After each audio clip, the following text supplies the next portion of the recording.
For the first time in 6 months, I took a shower tonight. I got dressed and I went to go listen to some live music. A friend of mine plays in a band, and you get to see people that you went to high school with. And I get there, and there is not a mask in sight. And I'm feeling like, do I leave? What do I do? My glasses are getting fogged up. I'm breathing through my mask, and I'm like, what do I do with my hands? I don't know. I feel so funny. And so I find my peeps, and we're sitting there. And I'm like, hey, do you guys think that it's because they don't know? Do you think it's because they don't care? Do you think it's because they're drinking and they forget? And, we kind of came to the decision that it was probably a little bit of everything. But I'm just amazed at how people don't take it seriously. And the thing is it's like, how would they? I mean, I do a ton of digging and reading. I've subscribed to podcasts and I'm constantly reading.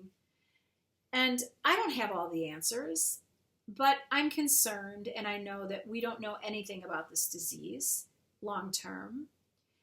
We know that there's over 200,000 dead Americans. This could have been under control a long time ago if we had somebody who had had a plan, who had hired some of the smartest minds to figure out what the plan was going to be. But our president is concerned about just himself. So there was a ceremony today on him announcing his Supreme Court, his replacement for Ruth Bader Ginsburg. And the top health officials for this administration were not wearing masks or social distancing. Now, Trump will tell you it's not a big deal. It's all much to do about nothing. Well, he doesn't need to wear a mask. And you know why he doesn't need to wear a mask? Because everybody around him is getting tested on a regular basis. Well, we don't have that luxury. For me to get tested, I have to qualify. And I don't have the luxury of living in a bubble like he does. So he goes out and he makes it seem like it's not a big deal and the cameras are there, and then nobody can say anything about it. But here's the thing. We don't know anything about the disease. We don't know anything about the cure. We don't know anything about the long-term side effects.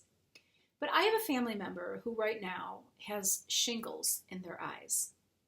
And shingles is the virus that comes, it's related, I'm not going to pretend to be a doctor here, but if you get the chicken pox as a kid, 60 years later, 70 years later, you can get shingles and go blind.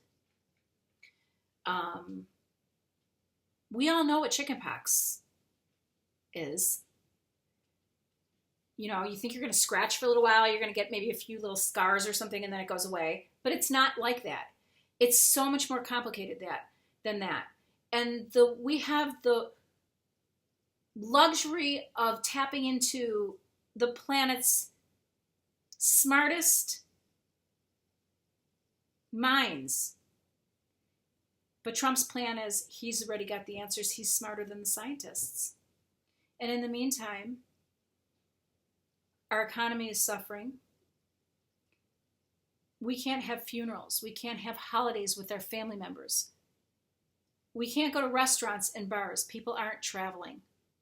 I can visit my dad now because he lives on the first floor of his community.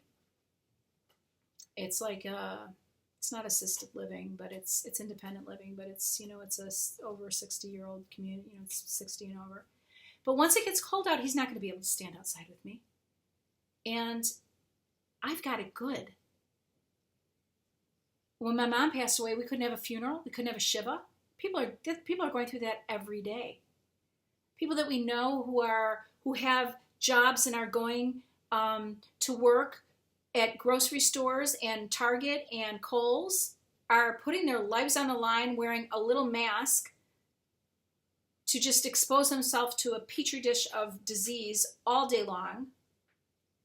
I mean, it's unbelievable how limited our freedoms are right now, and people aren't outraged at the fact that somebody is not working on a solution to get us back on track.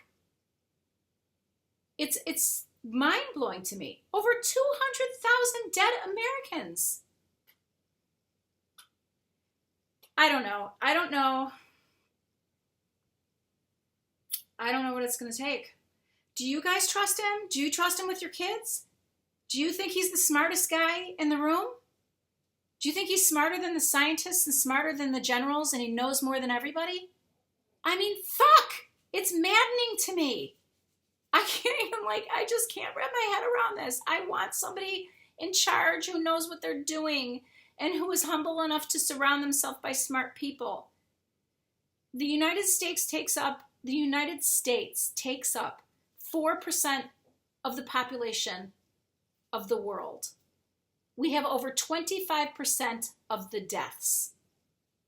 That's insane. Statistically, that is insane.